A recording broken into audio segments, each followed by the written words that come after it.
Bonjour à toutes et tous et bienvenue sur ce nouvel aparté. On est ravis de vous accueillir, comme traditionnellement désormais tous les vendredis en fin de matinée. Un petit mot d'introduction avant de se lancer dans le vif du sujet, cette semaine qui concerne, les capacités d'apprentissage. Les apartés sont, une émanation de la programmation d'un lieu qui s'appelle l'Étape, l'espace de travail des agents publics. Le tout premier espace de coworking imaginé par la Fabrique RH, un espace de coworking qui est entièrement dédié aux agents publics, qui se situe dans le 9e arrondissement à Paris, qui a malheureusement dû garder ses portes fermées en novembre et décembre, mais qui va réouvrir très prochainement et on sera ravis de vous accueillir. On accueille traditionnellement 3 types de publics: des agents publics qui sont nomades et qui ont besoin d'un lieu parfaitement équipé pour pouvoir poser leur ordinateur entre deux réunions. Les agents publics télétravailleurs qui n'ont pas forcément envie de ne travailler que de chez eux et qui ont besoin de changer un petit peu de cadre et de retrouver aussi d'autres agents publics qui finalement viennent d'administrations très différentes de la sienne. Et puis finalement, des agents publics qui font partie d'une équipe projet, puisque nous avons la chance d'avoir un espace créatif qui permet à des groupes projets de se retrouver pendant une durée qui peut être variable d'une demi-journée à plusieurs jours pour faire avancer leur projet. C'est toujours assez intéressant de pouvoir s'expatrier en dehors de son administration et des murs qui nous sont connus pour pouvoir avancer dans son projet. Donc ce lieu n'est pas seulement un lieu physique, c'est aussi une programmation. Alors qui, vous l'imaginez bien, dans ce contexte est essentiellement virtuel pour le moment, mais qui se traduit notamment par des apartés qui ont lieu toutes les semaines sur une thématique qui est relative au nouveau mode de travail, au nouveau monde du travail. Et aujourd'hui, nous avons le bonheur et la chance d'accueillir Denis Christol, qui va nous parler de capacité d'apprentissage. Il va nous conter une histoire singulière, celle de Seul France, une aventure collective de recherche-action autour des organisations apprenantes, qui va nous permettre d'explorer un petit peu ensemble la vie d'un groupe qui apprend ensemble. Alors, petit mot sur Denis Christol avant de lui laisser la parole, et j'ai déjà été bien trop longue. Denis Christol est directeur innovation et pédagogie à l'APM, l'association pour le progrès en management. Et je lui laisse tout de suite entamer l'aparté, peut-être en se présentant très rapidement et puis en nous guidant dans cette aventure collective de Sol France. Bonjour à toutes et à tous, ravi d'être présent avec vous ce matin. Donc je devrais vous quitter à midi précisément, donc je vais essayer de partager le plus possible. Je suis docteur en sciences de l'éducation. Je m'intéresse à l'apprenance, qui est le désir d'apprendre, aux formes de leadership qui favorisent cette apprenance. Et je suis persuadé que tout acte pédagogique fabrique de la société. Euh, donc pour moi, c'est un point très très important. Euh, J'ai aussi exercé pendant 8 ans, un peu plus de 8 ans, les fonctions de directeur de l'ingénierie et des dispositifs de formation au CNFPT, Centre national de la fonction publique territoriale, où je me suis passionné pour l'innovation publique collaborative. Ce dont je vais vous parler, c'est une aventure d'un groupe de personnes qui apprend à travers la recherche. Il s'agit une action qui a débuté chez Sol France il y a environ un an, un peu plus d'un an maintenant. Sol France est une association qui vise à promouvoir l'organisation apprenante dans le pays, qui a été créée il y a plus de 20 ans à partir des travaux de Peter Senge. Peter Senge est un professeur du MIT, Massachusetts Institute of Technology, excusez mon accent merveilleux, et ce professeur-chercheur a mis en exergue 5 disciplines. Une première discipline qui est apprendre en équipe. Une deuxième discipline qu'il appelle la vision partagée.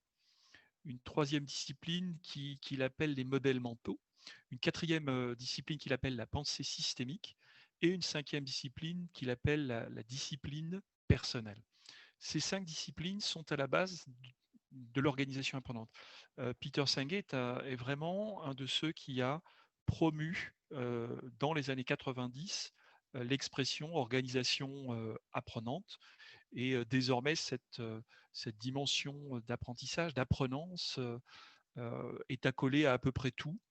Cet été, on a même eu les vacances apprenantes. Donc, on a les organisations apprenantes, les villes apprenantes, les territoires apprenants, les vacances apprenantes, bien sûr.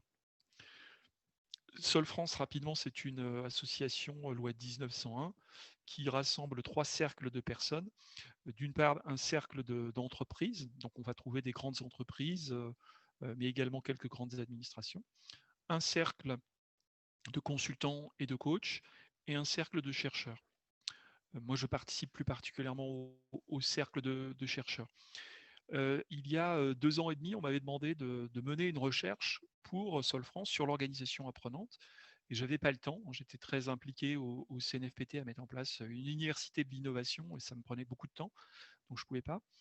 Et puis, un jour, il y a eu un séminaire dans lequel il y avait eu une énergie importante. Vous savez, des moments de grâce comme ça. Et on m'a dit, il faut absolument que tu fasses cette recherche et que tu la pilotes parce qu'on n'a pas trouvé de chercheurs. Et du coup, la nuit, j'ai réfléchi et le lendemain matin, je me suis dit, c'est d'accord, je vais le faire, mais en utilisant les principes de Peter Senge, c'est-à-dire les 5 principes de Peter Senge, apprendre en équipe, pensée systémique, vision partagée, discipline personnelle et modèles mentaux. Et de cette façon-là, on a créé l'idée d'un chercheur collectif. L'idée était d'apprendre l'organisation apprenante en vivant l'organisation apprenante. C'est-à-dire que ce n'était pas un chercheur qui faisait tout seul sa recherche en envoyant des questionnaires, en les dépouillant ou en utilisant des moyens d'observation ethnographique ou des entretiens tout seul. C'était véritablement l'idée de construire une recherche de façon participative et collaborative avec des non-chercheurs, en quelque sorte. Les principes qui ont été mis en place ont été des principes de formation de ce chercheur à la posture de chercheur, parce qu'il s'agissait d'utiliser des approches qu'on appelle théorie ancrée, ou en anglais grounded theory, théorie qui vient de Glaser, qui est un chercheur qui nous dit finalement ce qu'on apprend de neuf, ça vient du terrain. Donc il s'agit d'écouter le terrain, de partir du terrain et puis d'en tirer des enseignements. C'est une méthode qui vient de l'école de Chicago au moment de la constitution du melting pot aux États-Unis, où on cherchait à comprendre comment opérer ce melting pot, comment opérer la rencontre des gens. Et donc, il y avait des biographies qui étaient réalisées, biographies éducatives, trajectoires de vie, de grandes parties de population. Alors, ça pouvait être les ouvriers polonais, anciens paysans qui s'adaptaient au monde américain. Ça pouvait être les prostituées qui étaient interrogées, pourquoi elles en arrivaient là. Donc il y avait des grandes séries d'enquêtes sur les populations qui formaient le melting pot américain. Et l'idée, c'était de partir des faits du terrain et d'essayer de monter en généralité, de créer des théories par rapport à cela. C'est donc une approche qu'on appelle hypothético-déductive. Donc ce chercheur collectif s'est constitué progressivement sur la base des membres de l'association qui étaient intéressés et on s'est constitué en équipe apprenante. L'équipe apprenante a gonflé parce qu'on a rapidement eu une pratique inclusive, c'est-à-dire que dès qu'un membre de l'association, qui était membre ou pas du cercle de chercheurs, était intéressé, il était intégré au chercheur collectif. Le chercheur collectif a réuni plus de 32 participants qui se sont progressivement agrégés et formés aux postures et aux méthodes de recherche. Pour vous donner un exemple de formation, comment on a pu apprendre, eh bien, il a été proposé aux membres du chercheur collectif d'étudier l'humanité en observant de façon intense un moment de vie dans un métro, dans un commerce, dans une réunion de famille, et puis de déduire de cette réunion qu'est-ce que c'est que l'humanité. Donc c'est véritablement adopter les postures d'ethnologue et de comprendre les rituels, les mouvements, les déplacements, les jeux de regard, les expressions utilisées de façon les plus fines possible. Donc les personnes ont adoré cette expérience et ont commencé à adopter une posture de chercheur. Il leur a été également demandé de mener des entretiens sociologiques. Alors quand vous avez un entretien professionnel, vous passez peut-être un peu de temps à préparer vos questions, peut-être un peu de temps à mener votre entretien, mais vous ne passez pas du temps à le retranscrire littéralement. Et donc là, les consultants, les chercheurs, les participants aux chercheurs collectifs ont joué le jeu. Il faut savoir que retranscrire mot à mot un entretien avec cette qualité, c'est près de 8 heures de travail. Donc les personnes sont toutes bénévoles dans ce dispositif. Hein. C'est un dispositif qui n'est pas payant, qui est soutenu par des entreprises qui peuvent le payer. Mais les gens viennent faire le travail bénévolement. Donc, mener 8 heures d'entretien, en plus de son activité professionnelle, c'est quand même un vrai effort. Et ils se sont aperçus, en faisant cet exercice d'entretien sociologique, qu'il y a un écart entre ce que l'individu dit et puis ce que je crois entendre. Et ils s'en aperçoivent quand ils font cet effort de retranscription. Ils s'aperçoivent que un mot, une virgule, un silence peuvent transformer le sens complet d'un entretien. C'est quand vous êtes un consultant très expérimenté et que vous vous apercevez que finalement vous pouvez encore apprendre à écouter, c'est une vraie expérience. C'est tout à fait exceptionnel de faire ça. Voilà, donc on a créé comme ça ce que j'appellerais une enveloppe culturelle collective de ce chercheur collectif, donc des repères, des réflexes, des façons de méditer, par exemple, avant d'aller s'entretenir avec une organisation, hein, pour être pleinement à l'écoute et en disposition de ce qui allait se passer. Et on a mené comme ça une soixantaine d'entretiens avec des grandes organisations, administrations, start-up, associations, tout espace où on apprend. L'idée était de se mettre en miroir de l'objet observé, c'est-à-dire que le fait de vivre les 5 disciplines que nous investiguions permettait de mieux sentir des implicites, des inconscients, des architectures invisibles qu'on ne voit pas forcément lorsqu'on peut lire un texte. Donc c'était de ressentir et de vivre cela, ce qui permettait d'affiner les questions et la façon de conduire les entretiens. C'est aussi un apprentissage de la réflexivité, puisqu'au fur et à mesure, l'objet de la recherche et sa méthode se construisent avec les participants. Donc les participants sont invités à se poser des questions, à tenir leur carnet de recherche, noter leurs observations, leurs découvertes sur eux-mêmes et sur la réalité observée. Ce faisant, ils apprennent à échanger, à monter en puissance sur des concepts.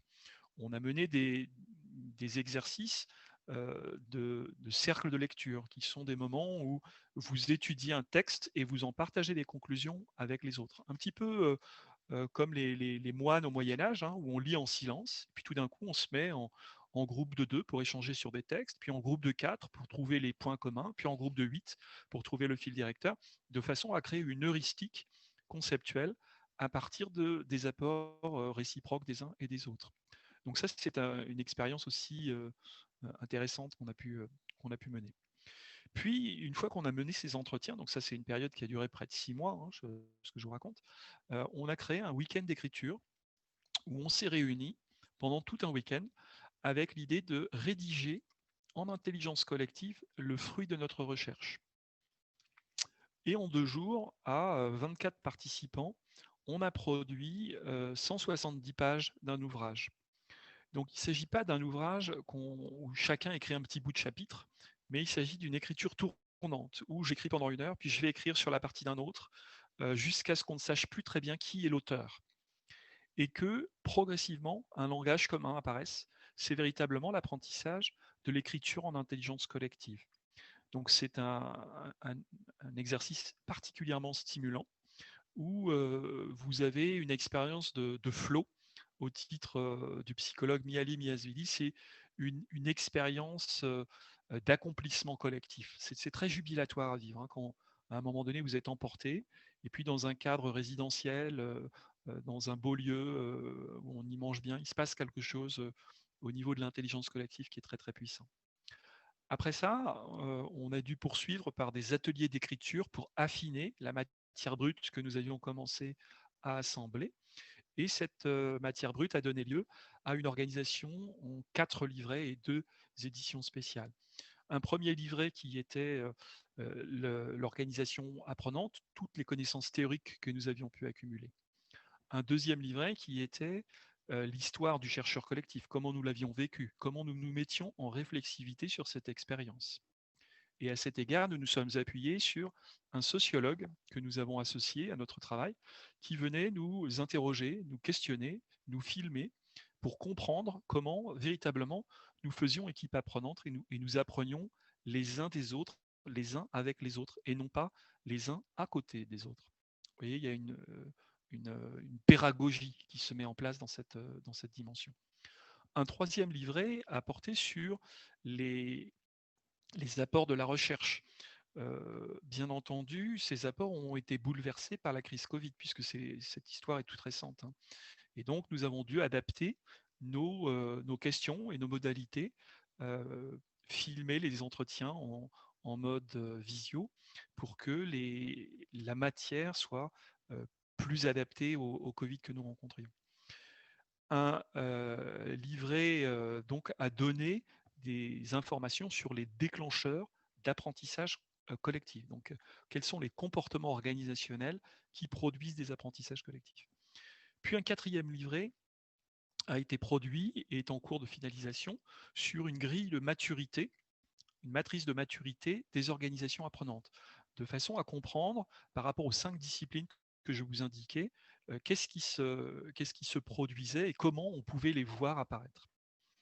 On a enfin travaillé à la production de 2 éditions spéciales, un sur le rôle de la crise sanitaire comme accélérateur d'apprenance.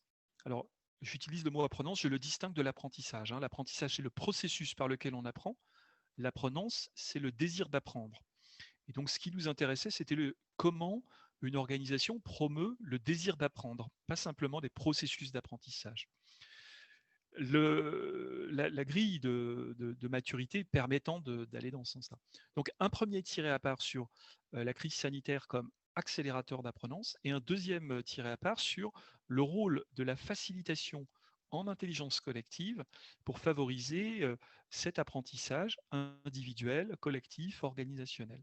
Et là, on s'est aperçu que la facilitation peut aller de l'acte de faciliter la vie de son collègue, donc c'est du quotidien, c'est de la facilitation ordinaire, je dirais, jusqu'à de la facilitation professionnelle, où vous avez un facilitateur professionnel qui est doté de méthodes, d'outils, de techniques, et qui favorise l'apparition de processus d'apprenance dans l'organisation, avec des états intermédiaires où des managers essayent de promouvoir des situations collectives qui donnent envie d'apprendre aux collaborateurs.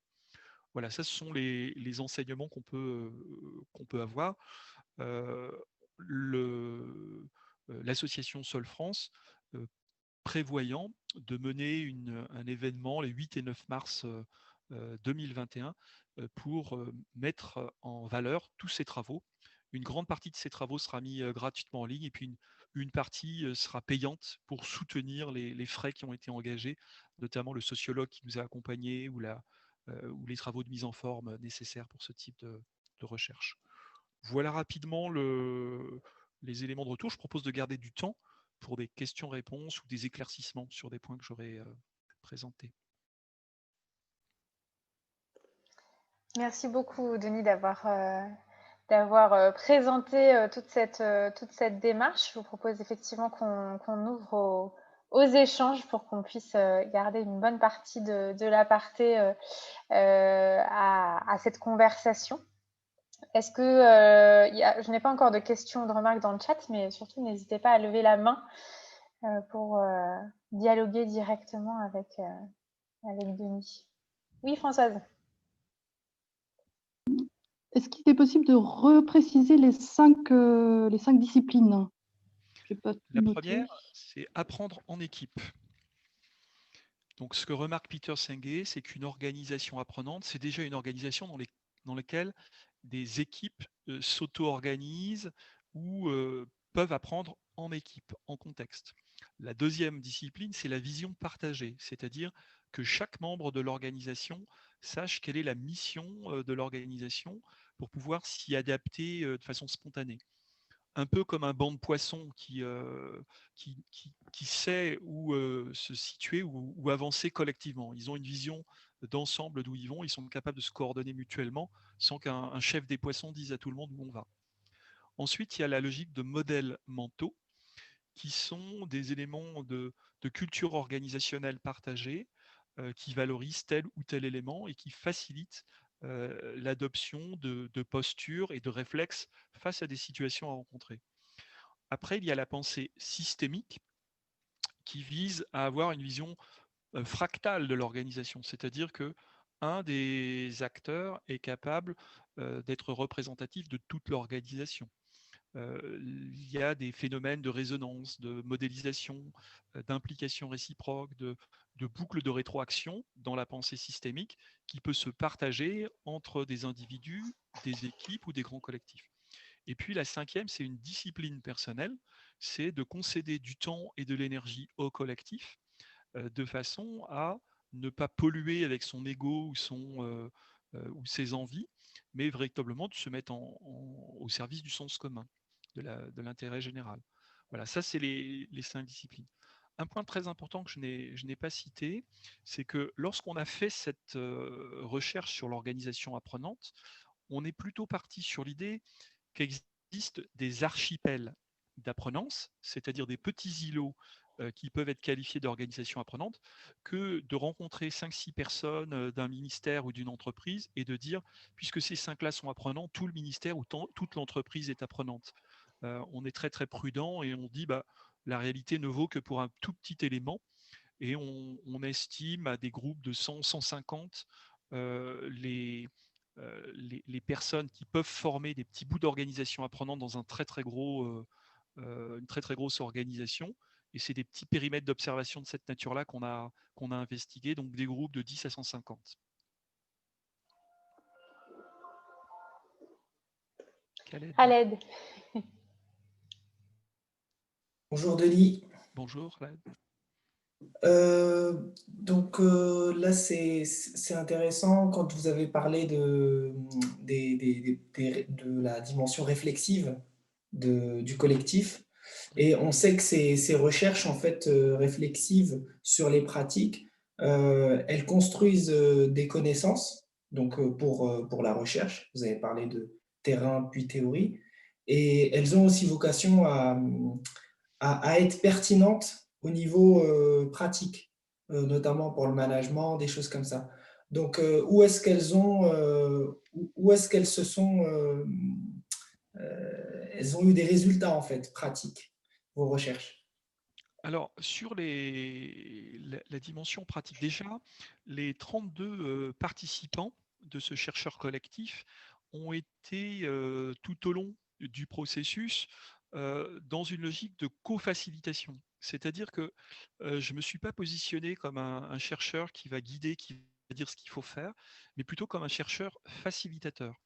Donc, aider l'expression des questions, des interrogations, des avancements des différents groupes qui se sont constitués. Donc, aider à des sous-groupes à se mettre en place. Par exemple, on a eu des sous-groupes d'écriture sur la facilitation, un sous-groupe d'écriture sur le lien entre santé et apprenance, un sous-groupe d'écriture sur notre grille de maturité. Donc, c'est véritablement apprendre la co-facilitation qui est apparue pour nous non pas comme une 6e discipline, mais comme une condition d'apparition des 5 autres. Et donc, les participants, en vivant cette co-facilitation tout au long du processus de recherche, ont acquis finalement une posture des possibilités d'interagir autrement dans leur organisation, non pas comme des sachants de l'organisation apprenante, mais comme des facilitateurs d'organisation apprenante. Donc ça a une répercussion pratique immédiate.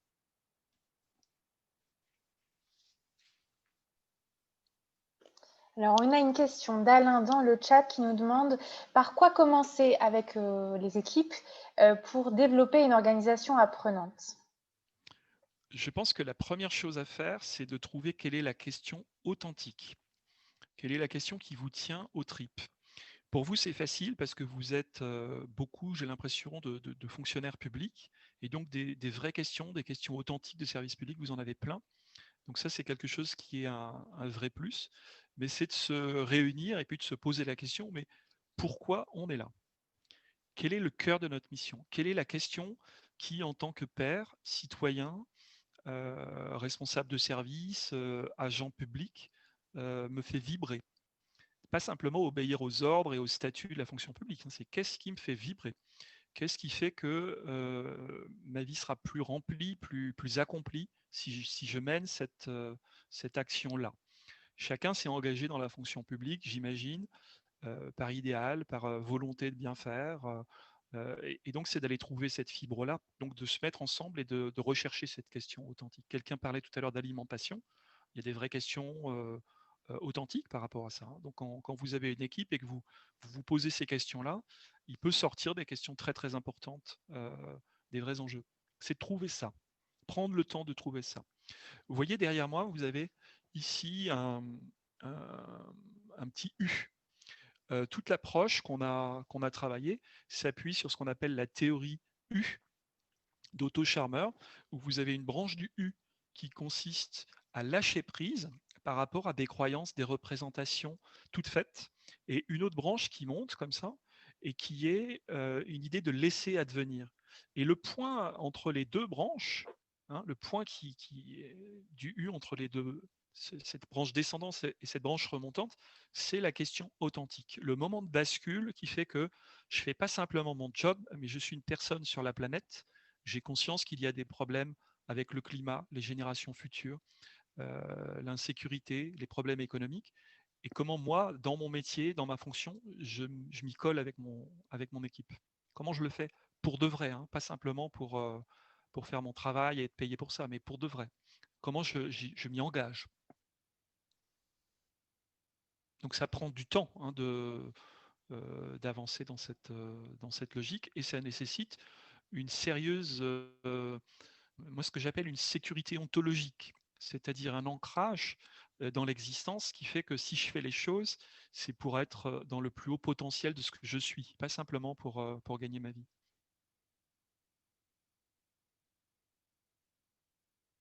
Et alors, Alain, qui rebondit sur cette question, vous demande qu'en est-il de la gouvernance de l'organisation?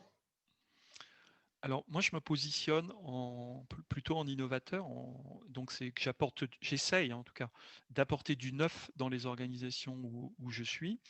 Et donc pour moi la gouvernance, elle est nécessairement sociocratique, c'est-à-dire qu'elle part de beaucoup de dialogues et de discussions avec les parties prenantes. C'est beaucoup d'apprendre des formes de dialogue en intelligence collective, donc beaucoup de formes en cercle.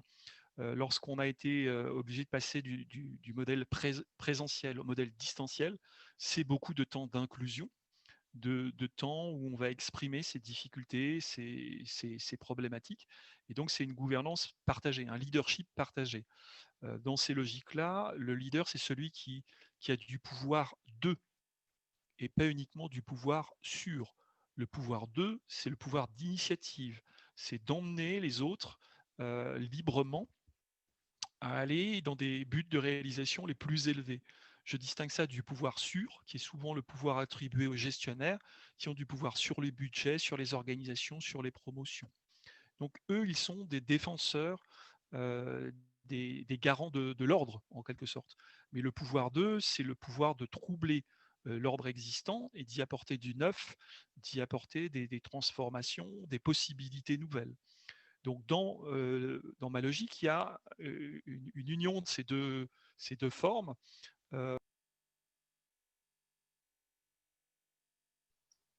Denis, on ne vous entend plus, le micro a été coupé. J'ai dû, dans mon enthousiasme, couper le micro.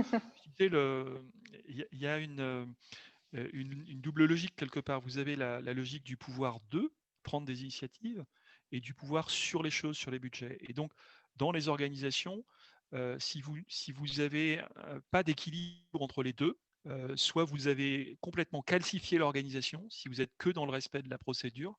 On a montré, des grandes études sociologiques ont montré qu'en en moins de 48 heures, le respect complet des procédures d'une grande bureaucratie ou d'une grande entreprise font que ça s'arrête. Il ne faut pas plus de 48 heures. Si vous respectez à la lettre les procédures, ça s'arrête en 48 heures. Donc vous avez nécessairement une part d'adaptation et d'initiative. Donc la réalité des organisations, ce n'est pas pur cristal ou pur fumée, c'est du chaordisme, un mélange d'ordre et de chaos. Et donc la gouvernance, elle doit se satisfaire d'un maintien d'une ossature qui fait que le corps social tient debout, mais également de vitalité et de mouvement pour que ce corps puisse se déplacer et s'adapter. C'est difficile de concevoir les deux en même temps. On ne peut pas être que des innovateurs ou que des gestionnaires. Il faut que ces deux dimensions-là, elles coexistent.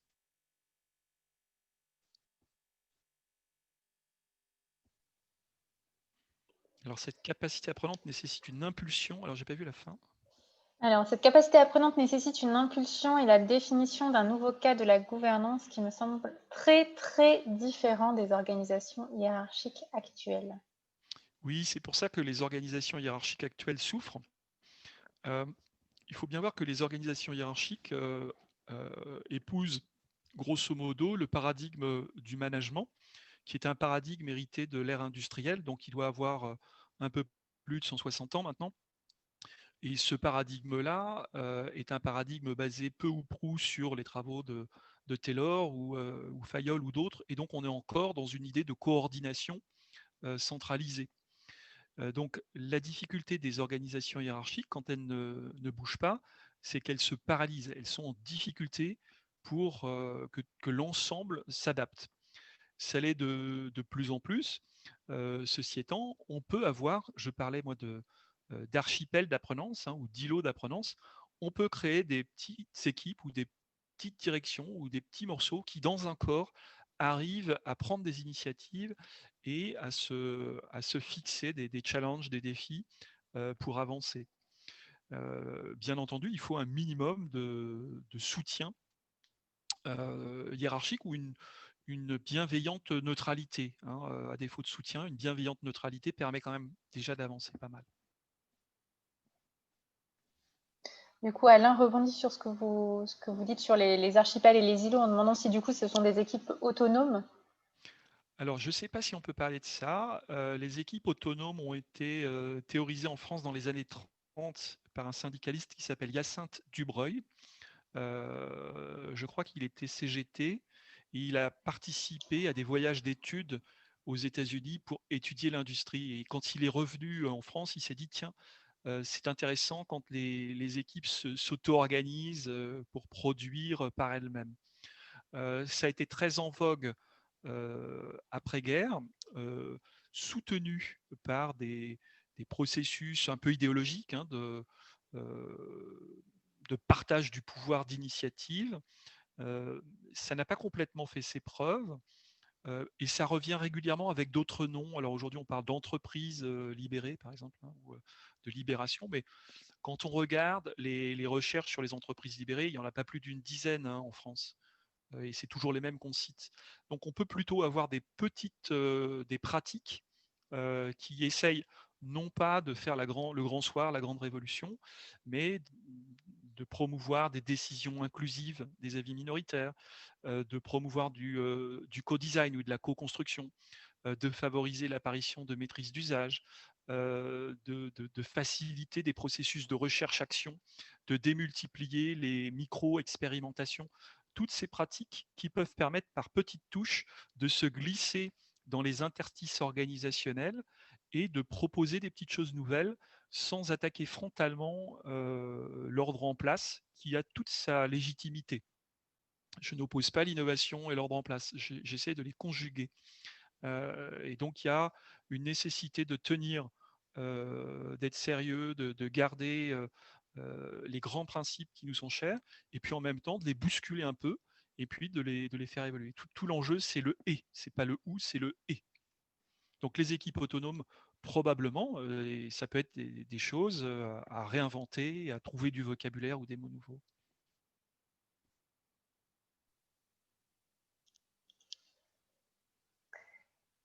Est-ce qu'il y a d'autres questions, d'autres remarques, étonnements? Contestation. Contestation. Jet de tomates. Mais là, je suis pro. Là, ça va. Prenez pas trop de Voilà, pour le risques. coup, je prends pas de risque.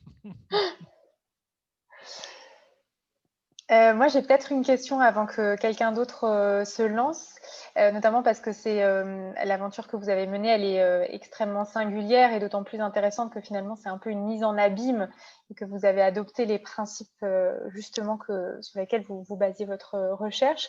Quels ont été peut-être les principaux défis de cette vie de groupe qui apprend ensemble et peut-être de manière corollaire les principaux enseignements? Alors, ça fait écho à une question que j'ai vue apparaître dans le chat de la discipline personnelle, hein, Ah, c'est-à-dire le fait que notre collectif n'avait pas de chef, entre guillemets, mais plusieurs leaders qui se désignaient ou qui prenaient l'ascendant sur le groupe au fur et à mesure des travaux à réaliser. Par exemple, fabriquer un questionnaire de construire notre échantillon, dynamiser le groupe quand le groupe était fatigué. Je rappelle que tout ça se fait en temps bénévole. Ça a représenté environ 150 heures par participant. Oui, c'est considérable quand on fait le. On n'a pas signé au départ pour ça, hein, mais quand j'ai repris à froid le temps qu'on y avait passé les uns et les autres, c'est à peu près 150 heures par personne. Donc c'est considérable. Donc vous signez pas en bénévolat 150 heures quand vous. Mais le fait, c'est que cette dynamique de groupe, ça permet ça. Donc vous avez à tenir compte des hauts et des bas des uns et des autres. C'est-à-dire qu'à un moment donné, vous avez des gens qui sont plus actifs et d'autres qui sont fatigués ou qui ont d'autres contraintes personnelles ou professionnelles ou de toute nature.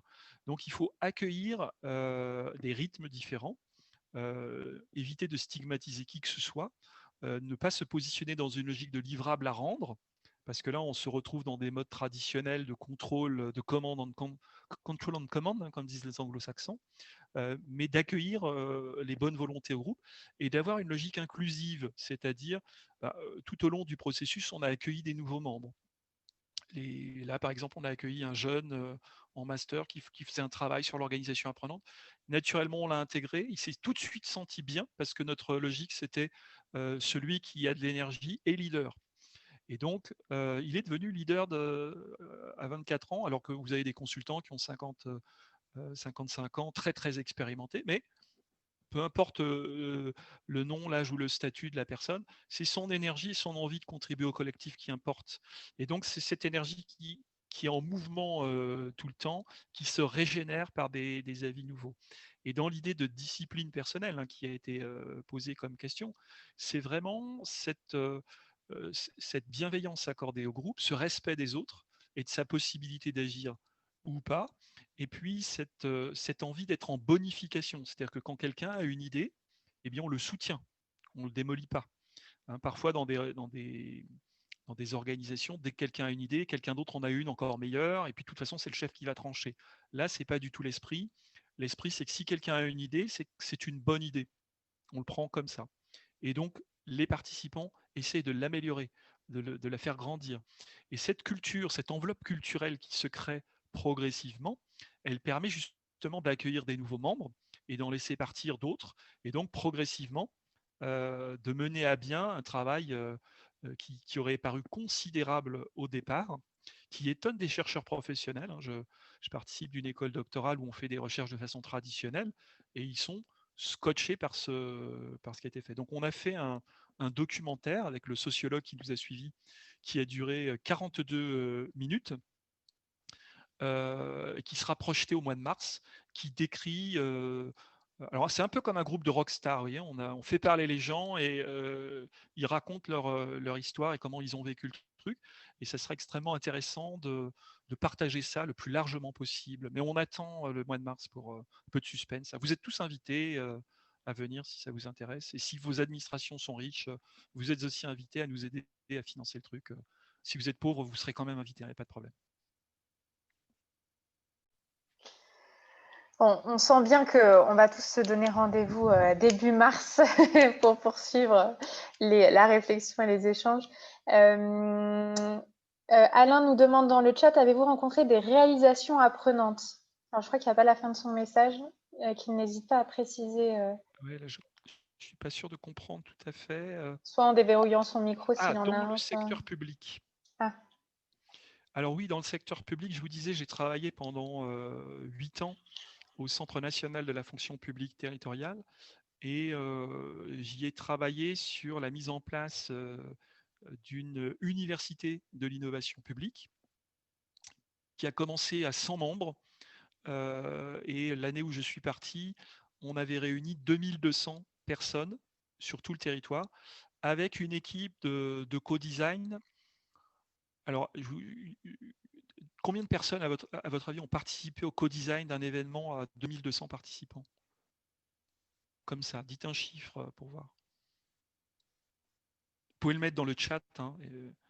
7 personnes. Allez-y, faites-vous plaisir. Ça peut être le moment suspense. Si chacun, imaginez une équipe, combien faut-il de personnes pour faire le design d'un événement à 2200? Alors, Laurent nous dit 7, Ralek nous dit 2000. Il est malin, Khaled. 400 pour Flora. Je ne sais pas si Ouais, on gagne quelque chose si on se rapproche vous le gagnez plus. un salier broyeur. Hein, Ah. 20 nous dit Françoise. Alors, en fait, c'est 450. 450 personnes. Flora, Parce que, donc Flora est la plus proche. En gros, ce sont des équipes qui font noyau et qui incluent à leur niveau d'autres personnes. Et donc, c'est le processus inclusif dont je vous parlais, c'est-à-dire qu'on accueille les gens et on crée des approches que je ne qualifierais pas de réseau, mais de rhizome. C'est-à-dire, vous voyez, c'est un peu comme les nénuphars, ou je crois les topinambours aussi poussent en rhizome. Enfin, je ne voudrais pas dire de bêtises, mais c'est des plantes dont le système racinaire fait que ça peut pousser n'importe où. Et l'idée de... alors, bravo Flora. L'idée de rhizome, c'est l'idée que on démultiplie, on passe à l'échelle plus vite lorsque vous avez des petits groupes très très motivés qui sont capables d'inclure les bonnes volontés. Ça passe pas par du chef qui désigne des gens pour aller faire le boulot. Hein. Ça passe par des gens volontaires et motivés. Ça c'est un point qui est essentiel. C'est de laisser les gens être motivés par eux-mêmes et accepter la contribution qu'ils donnent et soutenir cette contribution. Et quelque chose qui est très très puissant dans ces approches-là, c'est le désir d'apprendre ensemble. Parce que ce désir d'apprendre ensemble, il vous apporte une joie, ça augmente votre pouvoir d'agir et voire même votre pouvoir d'exister. Vous vous dites seul, je suis abattu face à la crise écologique. Avec d'autres, je peux faire quelque chose. Donc alors je parle de la crise écologique, mais ça peut être ça peut être l'enfance maltraitée, des problèmes éducatifs selon les politiques publiques dans lesquelles vous travaillez. Mais quand à un moment donné, vous trouvez la question authentique, ça c'est un moteur extraordinaire.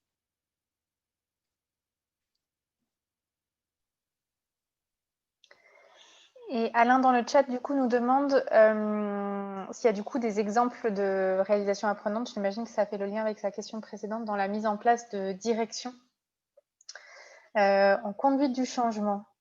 Alors bien sûr, donc de ce que je vous ai décrit de cette université de l'innovation, ont essaimé des réseaux d'innovateurs, donc des innovateurs publics territoriaux, un peu partout en France.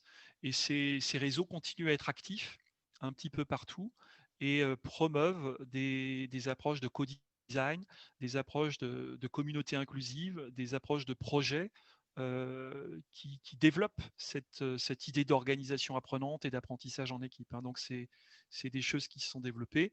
Il y a eu des captations faites par l'INET, que vous connaissez peut-être, hein, l'Institut national des études territoriales, et des vidéos qui vont présenter ces pratiques, notamment là-bas. J'en mets aussi beaucoup sur mon blog, hein, où j'essaye de partager un maximum de ces pratiques. Donc, et puis je termine là un ouvrage sur les territoires apprenants qui va aussi décrire un petit peu ces manières de faire. Florence nous demande dans le chat comment faire accepter le désir d'innovation quand le manager a un management très descendant. Alors, en fait, il faut vivre les choses. Et il faut bien voir que la pratique d'innovation est une pratique qui est… Déjà, le mot innovation, c'est dangereux parce que quand vous dites innovation, ça veut dire que ce qui était avant, ce n'était pas innovant. Donc, vous êtes en train de dire qu'avant ça, c'était des ringards, hein, en gros. Hein. Et puis deux, vous donnez une deuxième paire de claques en disant « mais moi, je vais faire encore mieux ». Donc, un, vous portez un jugement de valeur, ce qui était avant, ce n'était pas terrible. Et puis deux, vous allez voir ce que vous allez voir. Donc, il faut être très, très prudent. Il faut peut-être faire des petites choses. Je serais plutôt partisan de travailler à la façon de Norbert Alter, hein, le sociologue Norbert Alter parle d'innovation ordinaire, d'innovation du quotidien. Faire des petites choses sans les dire, de façon tranquille, sereine, le faire avec des grappes d'amis, de soutien, de support. Peut-être qu'Étape est un très beau lieu pour ça. Et puis, utiliser ses amis, ses supports pour faire avancer des idées, les faire grandir. Et si l'idée ne parvient pas tout d'un coup à émerger, ça n'est pas grave. On fera du compost d'idées. On fera de la permaculture d'innovation. Le compost d'idées, ça reprendra plus tard. Donc, tester des petites choses, démultiplier des tests, montrer que ces petits tests peuvent produire des résultats et chercher des alliés à l'extérieur de vos services. Connectez-vous à d'autres réseaux. Développez une puissance d'agir et d'être en vous connectant à d'autres. Apprenez ensemble. Générer des puissants liens de soutien quand le moral est bas. Et là, il se passe des possibilités. Et tout d'un coup, quand un manager voit ça, il passe de sceptique à neutre. De temps en temps, quand ça commence à prendre, il dit banco, je vous soutiens et je mets un peu d'argent, un peu de temps sur le projet. Mais il ne faut pas trop compter là-dessus. Il faut le laisser vivre son rythme et vous menez vos projets en gardant à cœur la mission publique que vous avez, l'envie de bien faire avec les équipes. Effectivement, on espère que l'espace de travail des agents publics, l'Étape, sera ce lieu où finalement on pourra se connecter avec toute une série d'agents publics qui ont aussi à cœur de transformer un petit peu l'administration, en tout cas d'explorer de nouveaux modes de travail qui permettront de créer ces réseaux d'entraide, voire de vraies synergies. On a peut-être encore le temps de prendre une dernière question avant de clôturer l'aparté. Je ne sais pas qui veut terminer ce tour de piste.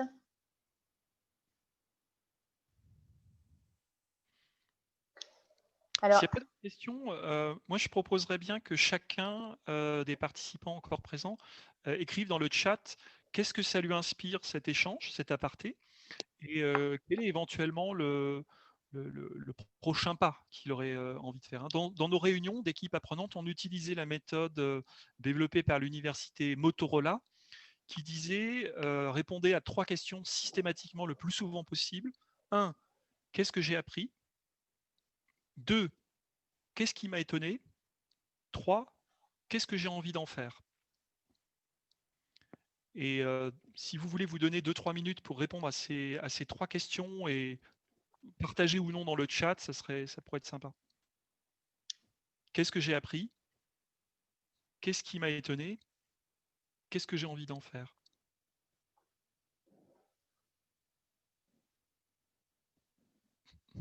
Alors, Alain nous met déjà dans le chat lancer des projets. Je pense que c'est du coup ce que ça lui a donné envie de faire, cet aparté ce matin.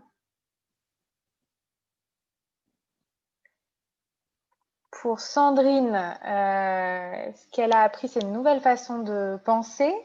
Ce qui l'a étonné, c'est que ça fonctionne, que ça marche. Et là aussi, ce qu'elle a envie de faire, de lancer de nouveaux projets. On va se quitter dans une dynamique qui va nous emmener très loin. Ah ben, je vous le souhaite de tout cœur. Khaled a aimé la notion de compost d'idées. Il y a un proverbe mexicain qui va plaire à Khaled. Les Mexicains, ils disent « Ils ont voulu nous enterrer, ils ont oublié que nous étions des graines ». Et ça, j'aime beaucoup pour les innovateurs parce que quand ils veulent aller dans ce sens-là, c'est super fort. Ça. Florence, qu'elle a appris donc la réponse que vous avez apportée, Denis, à la question qu'elle a posée, et son activité de chargée de mission qui n'est pas toujours facile. Ça, on l'entend bien, nous aussi. Nous sommes chargés de mission par ailleurs. Et Florence qui nous dit finalement ces méthodes sont indispensables pour motiver les équipes et leur donner envie. Alors, on ne voit pas la suite du message.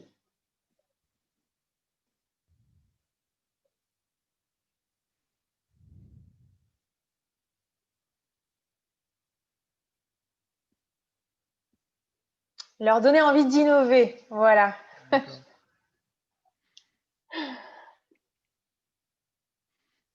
Est-ce que quelqu'un veut encore partager avant qu'on clôture?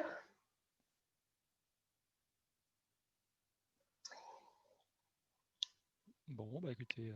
Alain qui nous dit il faut faire venir Sol France pour une présentation des organisations apprenantes.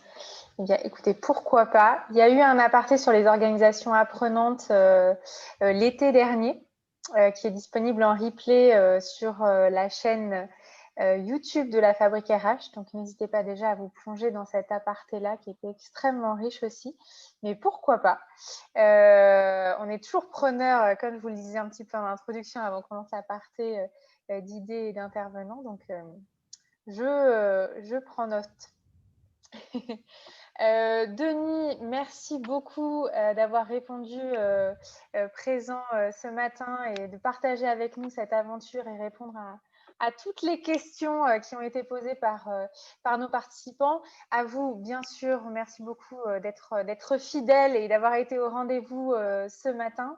On vous donne rendez-vous la semaine prochaine pour un nouvel aparté. Et d'ici là, portez-vous bien. Très bonne journée et très bon week-end un petit peu en avance et à très bientôt. Merci beaucoup et bonne fin de journée à vous. Au revoir. Merci, au revoir.